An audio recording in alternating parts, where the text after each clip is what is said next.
In a moment, you'll hear James Stewart as the six-shooter. But first, Friday evening on NBC, hear the Dinah Shore Show and Songs with Sinatra. The Laughter starts tomorrow with the Bob Hope Show and continues with that wonderful Phil Harris-Alice Faye Show. But that's not all. You'll also hear Can You Top This and Fibber McGee and Molly. It's a great Friday night lineup of programs, all of them heard only on NBC. James Stewart as the six-shooter.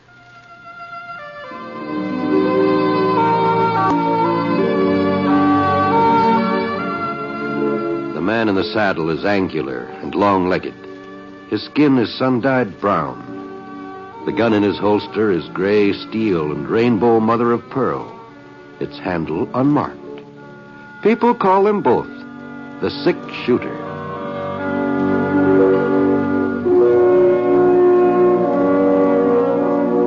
The NBC Radio Network presents James Stewart as the six-shooter, a transcribed series of radio dramas based on the life of Britt Ponset, the Texas plainsman who wandered through the Western Territories, leaving behind a trail of still-remembered legends.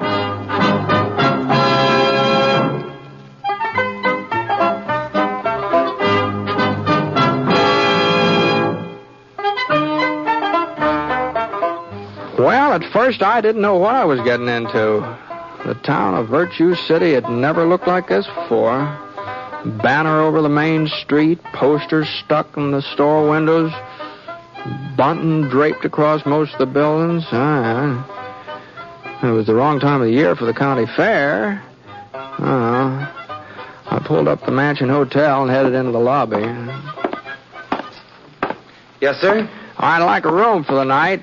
Well, I guess we can fix you up, mister, if you'll just sign the book. Sure. Oh, by golly, Never mind. I'll blot it up. You just stand back out of the way. I put a new point in that pen this morning, but I got some people who, well... I sure am sorry about that. Yeah. Well, that'll be 50 cents in advance, Mr.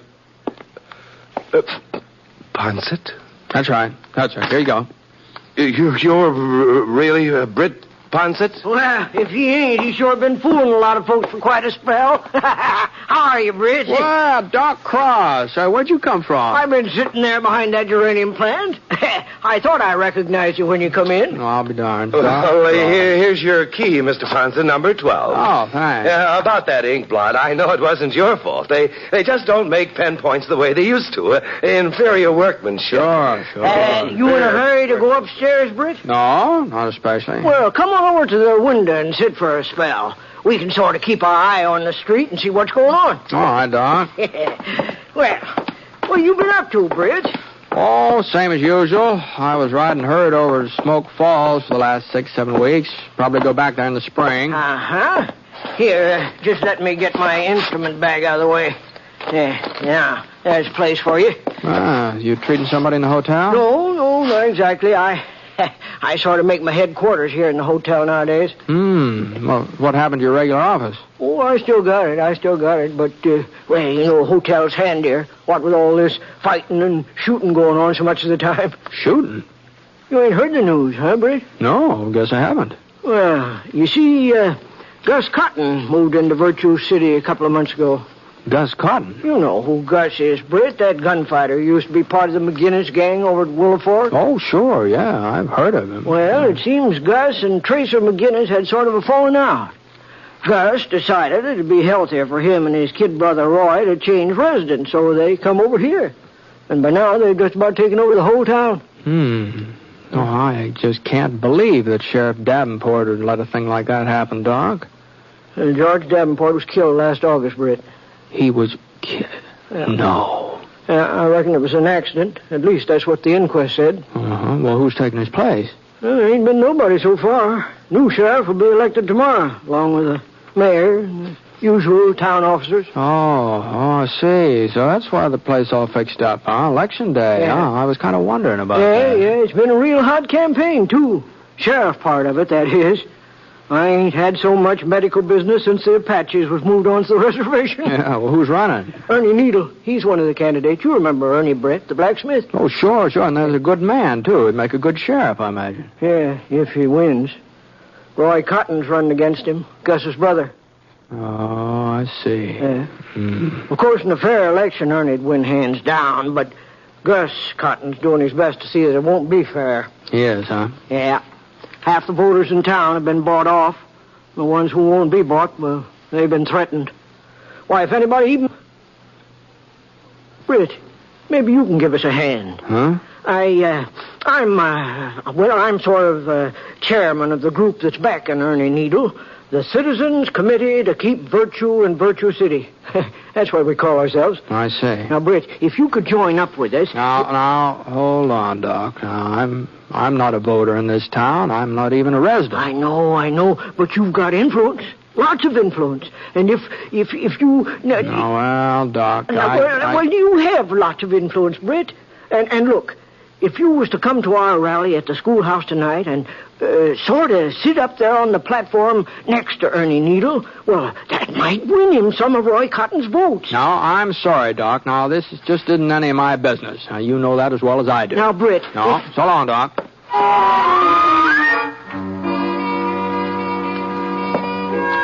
Well, I went upstairs to my room.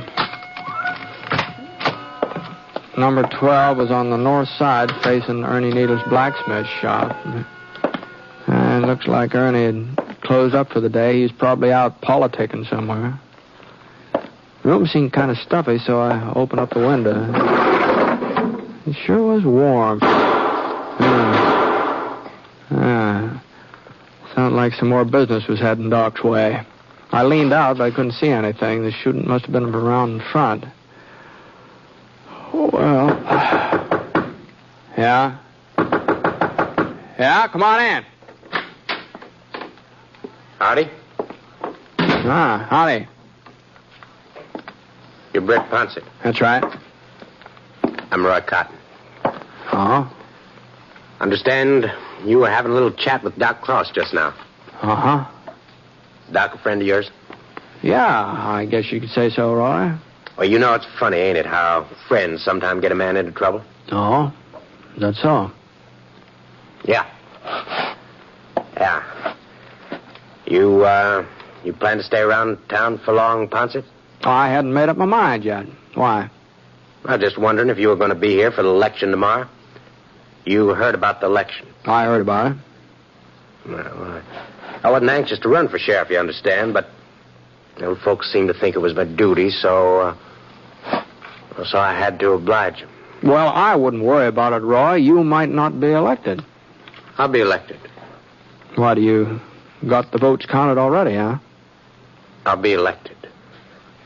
If there ain't no outside interference. I see. So maybe it'd be best if you just moseyed on out without sticking around for the vote. Well, the doc mentioned something about a rally tonight, asked me to attend. You're not going to attend to no rally, Ponset? That's exactly what I told the doc. You turned him down? That's right. Well, I guess I needn't have bothered you. But now that you mention it, Cotton, I'm sort of reconsidering my decision. What do you mean? Well, your barging in here and ordering me around might make me sort of consider changing my mind. Oh, now you listen here, Ponset. You ain't going to that rally tonight. You ain't even going to be in Virtue City after sundown. I'm not, huh? Well, if you are, you're just asking for me and Gus to do something about it. Maybe I am, Cotton. Maybe I am. Okay, Ponset. You had your warning. You're right.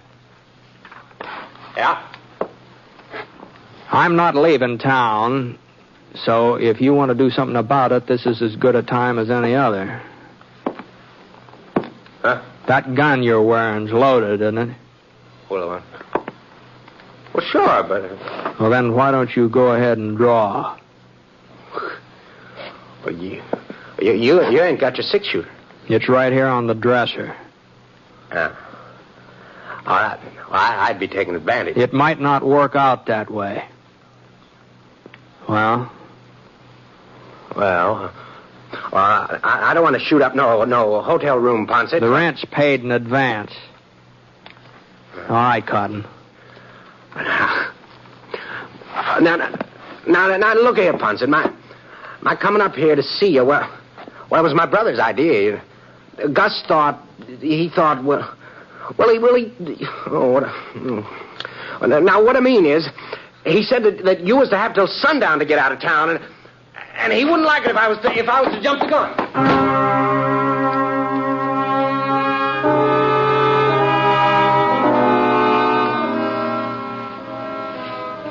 Well, I guess nobody exactly welcomes the idea of being told what he can do and what he can't do. And I suppose when it comes right down to it, I'm as stubborn as the next man. So, instead of leaving town, I had supper in the hotel dining room, and afterwards, well, I sort of moseyed over in the direction of the schoolhouse. There were only 3 or 4 horses out in front, and a couple of buggies. Didn't look like the Citizens Committee to keep virtue in Virtue City had drawn much of a crowd. Well, I hadn't really planned on attending the rally. I was going to walk right by and head back to the hotel. But just as I started to move past the school, I spotted Roy Cotton waiting behind a big elm tree across the street. There was another fellow with him, bigger, older. Stood to reason he was Roy's brother, Gus. And it stood to reason that if I left without going inside, they'd figure they'd bluffed me into keeping away. So,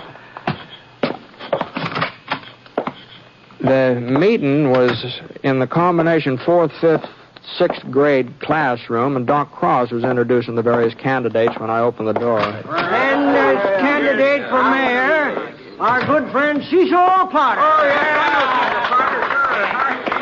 You all know Bo Spitzer, who's running for coroner. And last but far from least, the man who will be responsible for maintaining law and order. Ernie Needle, candidate for sheriff. Now, folks, I guess that's about all, so let's get... Wait a minute. Looks like we got us a visitor. Hey, sirree. Step right up here, Britt. Step right up here. Now, wait a minute, Doc. I didn't mean to interrupt your meeting here. I was just strolling by. Why, you ain't interrupting, Britt. You're a godsend. Folks, listen to me now. Now, quiet down. Quiet down, will you? Now, listen. Mr. Ponset's arrival here puts a whole new complexion on things. What? Well, I sure don't see how I it know does there that. ain't very many of us here tonight, and from the size of this meeting, it looks like we're fighting a hopeless battle. But we ain't. Not now. Not anymore.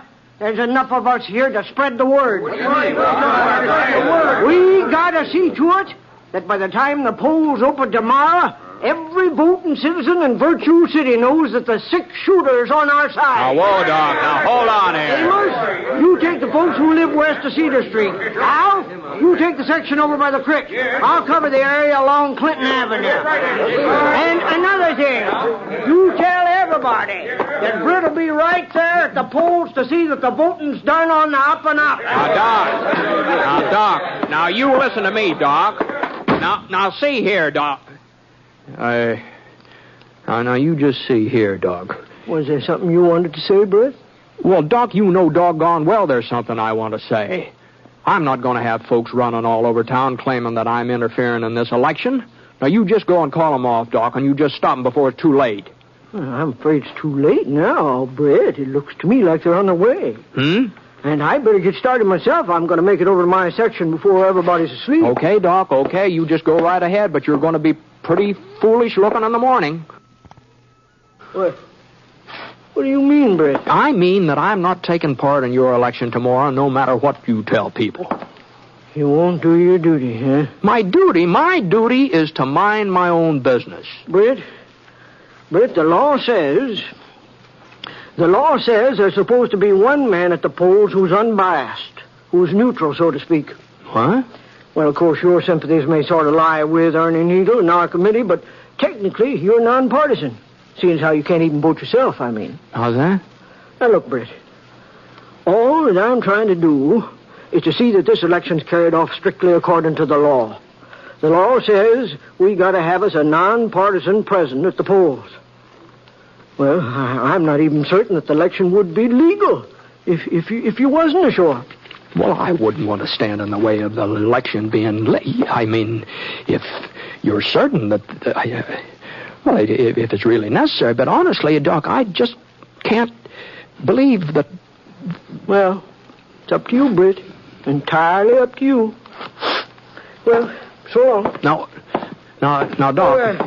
Wait a minute. Be set up in the hotel lobby, Britt. Polls open at 7 a.m. Just let your conscience be your guide, Britt. Let your conscience be your guide. Night.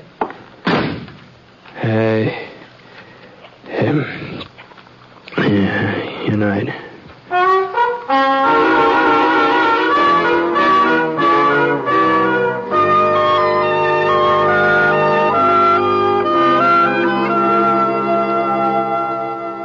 We'll return to James Stewart as the 6-shooter in just a moment. Meantime, I'd like to pass on a word of thanks for the many gratifying letters we receive each week from you, our audience. And this word of thanks comes not only from Jimmy Stewart, but from our director, Jack Johnstone, our writer, Frank Burt, our skilled technicians, in fact, all of us who are involved in the production of the program.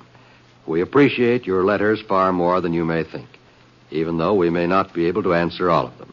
That is why we take this way of saying thank you.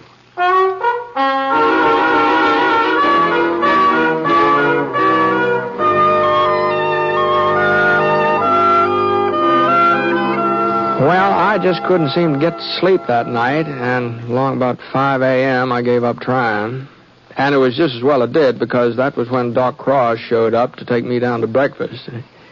He kept saying that he wasn't trying to influence me one way or the other about being an election official, but as soon as we finished eating, he sure steered me straight toward that voting booth in the lobby. And the next thing I knew, somebody handed me a sheet of paper with a list of names on it, and people started filing up to get their ballots, and, well, the voting went off real smooth. There was just one shooting, and that turned out to be just a flesh wound. And when it finally came time to shut down the polls, just about everybody who was eligible had cast a ballot.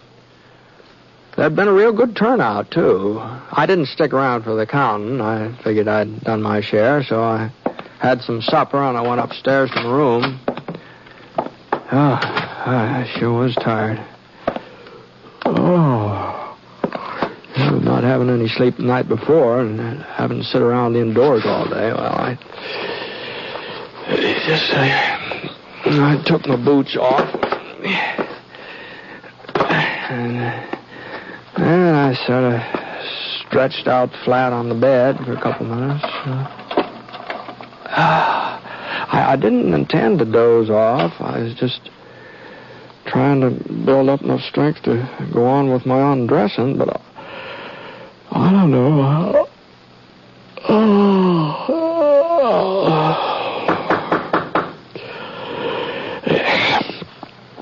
Huh?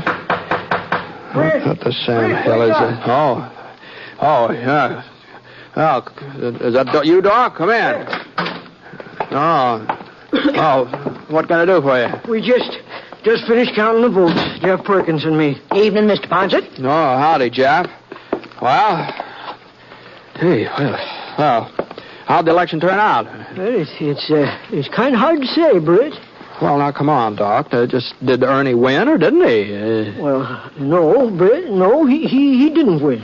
Oh. But it could have been worse. It could have been lots worse. I see. It was close, huh? Oh, I wouldn't exactly call it close, Mr. Ponset. Uh-huh. Well, suppose you just give me the figures, huh, Doc?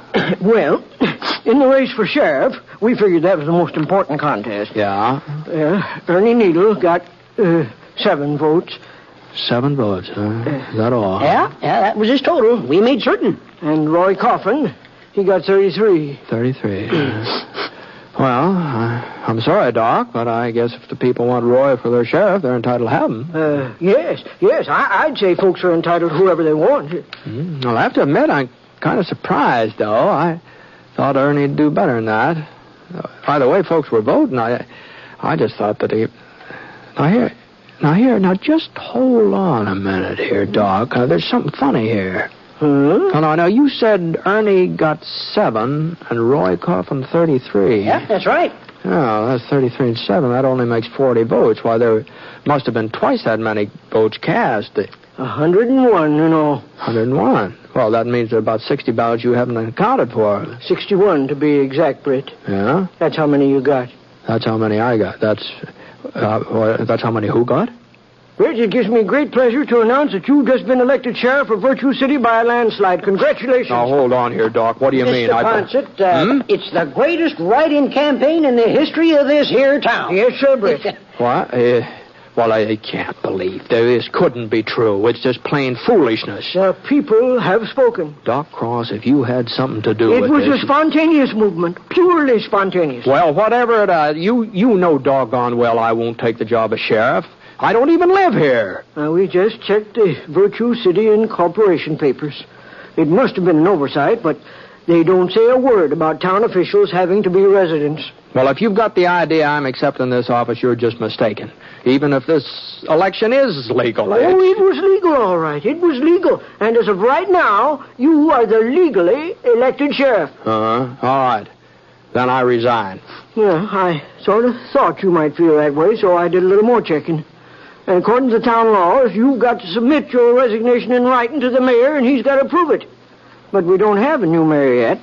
Not until you get sworn in. Now, hold on a minute, Doc. It was the office of sheriff that I got elected to, remember? You told right, me. Mr. Ponset. It seems the voters kind of got in the habit of writing in your name, and well, You don't mean they elect me mayor, too? You had a 2-to-1 majority. You don't mean... What? Yep. You didn't do so good for coroner, though. Boke Spitzer beat you out by 4 votes. But don't feel too bad about it, Britt. Boke's a real popular man. Well, I just don't know what to say. Well, this is the most outlandish thing I've ever heard of. It is a mite unusual. I'll agree with you there. Unusual? It's ridiculous. Well, I can tell you I've got no more intention of being mayor than I have of being sheriff. I don't blame you, Britt. Britt, I don't blame you. About the mayor part, that is. As a matter of fact, you couldn't hold both jobs if you wanted to. There's a town ordinance against it. I don't care if the... What'd you say? Yes, sir. One man can't hold both jobs. Well, that's something. But like I said, your resigning the sheriff's position is kind of complicated, you see.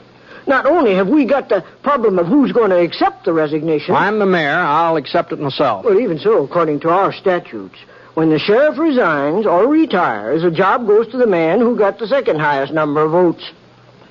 Oh, you mean Roy Coffin would take over my place? That's the gist of it, Mr. Ponset.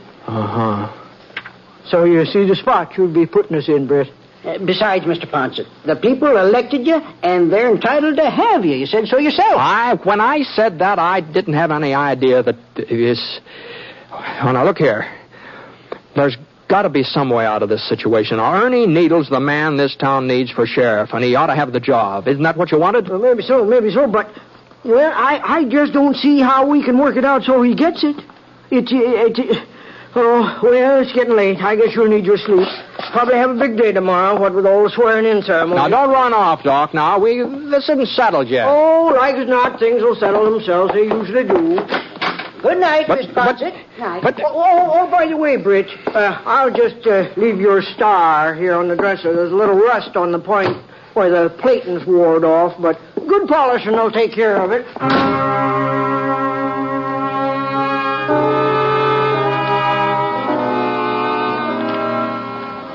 Well, that was the second night in a row I didn't get much sleep.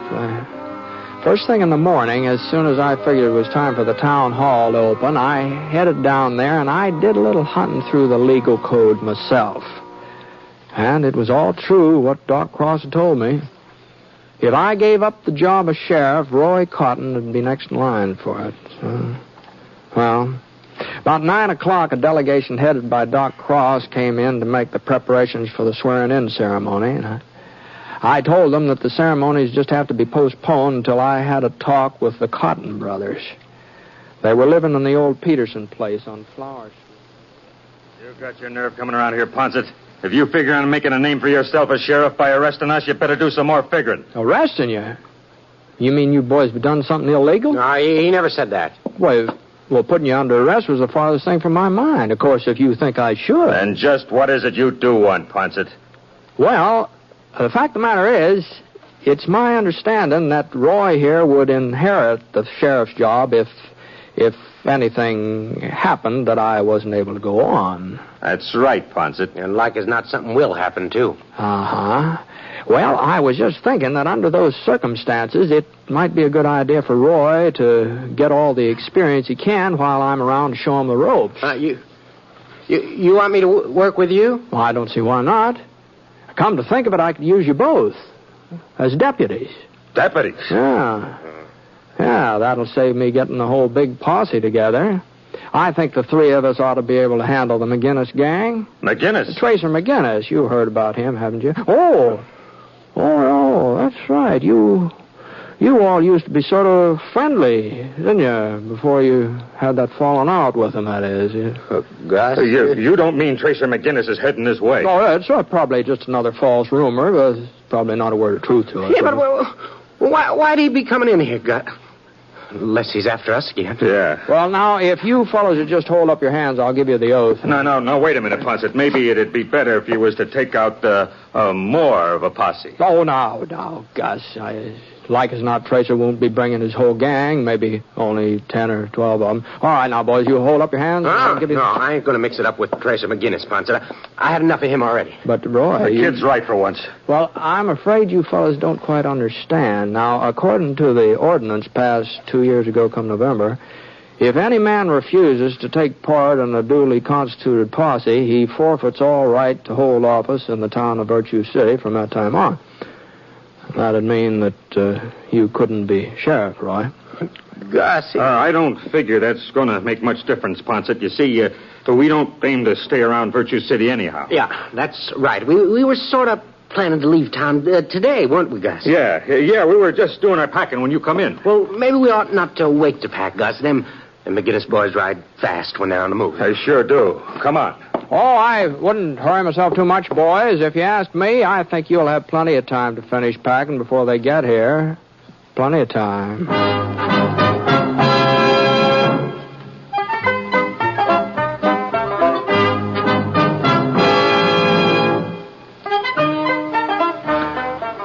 Well, as things worked out, they needn't have heard it all. As far as I know, Tracer McGinnis never did show up in Virtue City. Of course, Ernie Needle became sheriff that very same day, right after I resigned. And I guess he hasn't had too much trouble keeping folks in line. You see, the Cotton brothers haven't been heard of since they beat it out of town. It just goes to show you, a person really shouldn't believe in rumors. It's funny the way they get started, isn't it?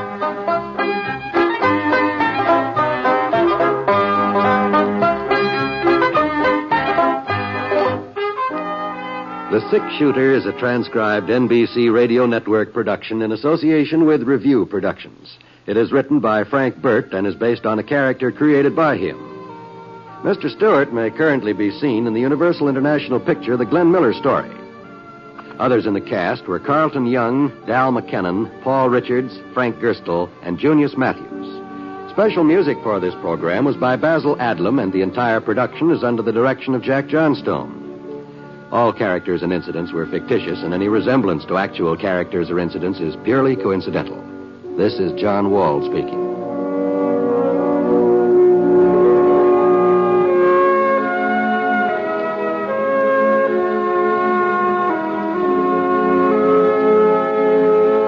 Tonight, hear an address by President Eisenhower on the NBC Radio Network.